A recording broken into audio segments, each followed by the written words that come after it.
Welcome to another episode of Ananda Marga Dharmacast. This is a podcast series where we explore topics in spirituality using the teachings of Shrii Shrii Anandamurti as our starting point.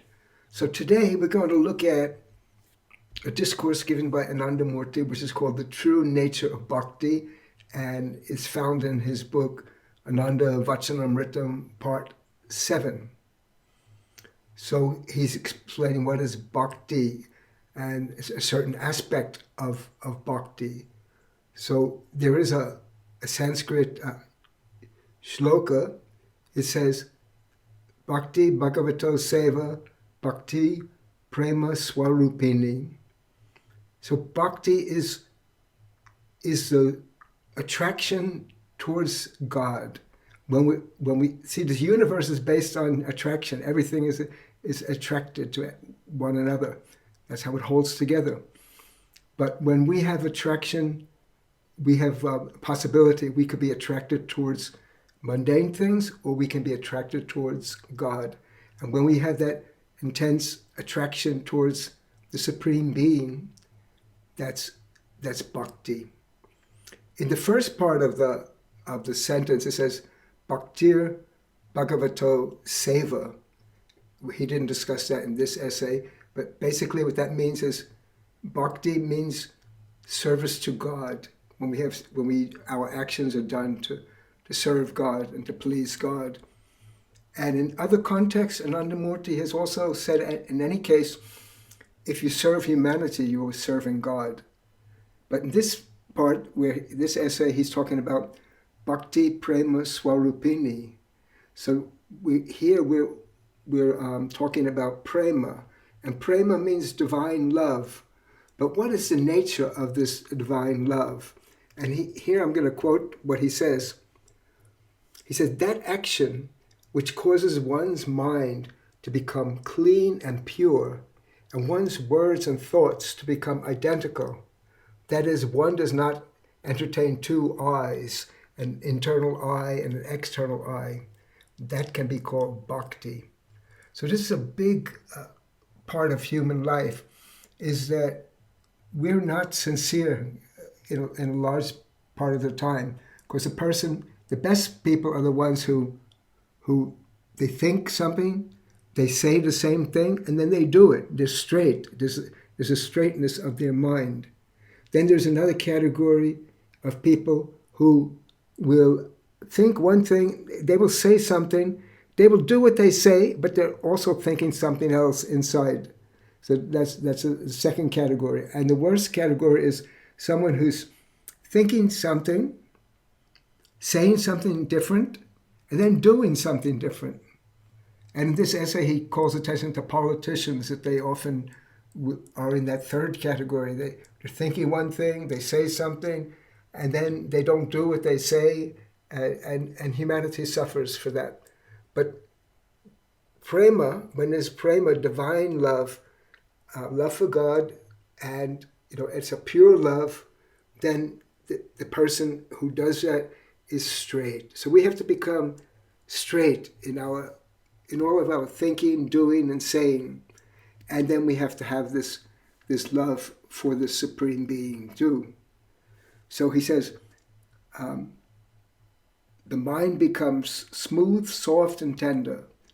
The duplicity and quarrels which disturb the mind of the third category, the politician category, are non-existent in the minds of the devotee. So those who have Ishvara Prema, or inner love for God, they remove the pebbles and stones from their path, making it smooth, neat, and clean.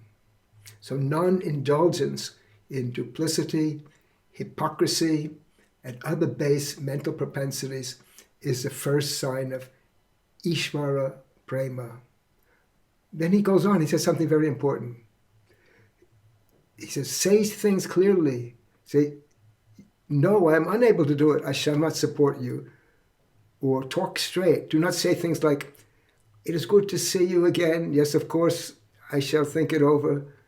Say immediately, no, I won't support you. Your actions are not proper. So you see what he's getting at here is that oftentimes people are not straight with each other, and this is not the way to go. So he goes on, he says, devotees are capable of doing anything and everything.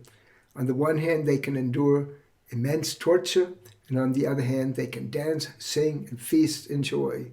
For them, life is an abundance of blossoming flowers and sumptuous fruits. They derive bliss from every aspect of their lives.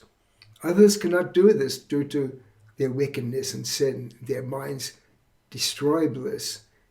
So anyway, if you keep your mind pure and peaceful, then that bliss can flourish and won't be destroyed. Well, this is very short. I just wanted to say that because it's an important part of human life is to love God, to love humans, serve God, and to have our minds peaceful, pure, straight, and clean. And so prema, this kind of divine love, is not, as he mentions here, is not to be confused with, there's another Sanskrit word, kama, it means desire. It could be physical desire. So here is a higher kind of love. So this is really a short message today, that we should move towards the Supreme Being, to serve humanity, please that Supreme Being, and while we're doing it, we should express this prema, this divine love, and keep everything nice, inside and outside.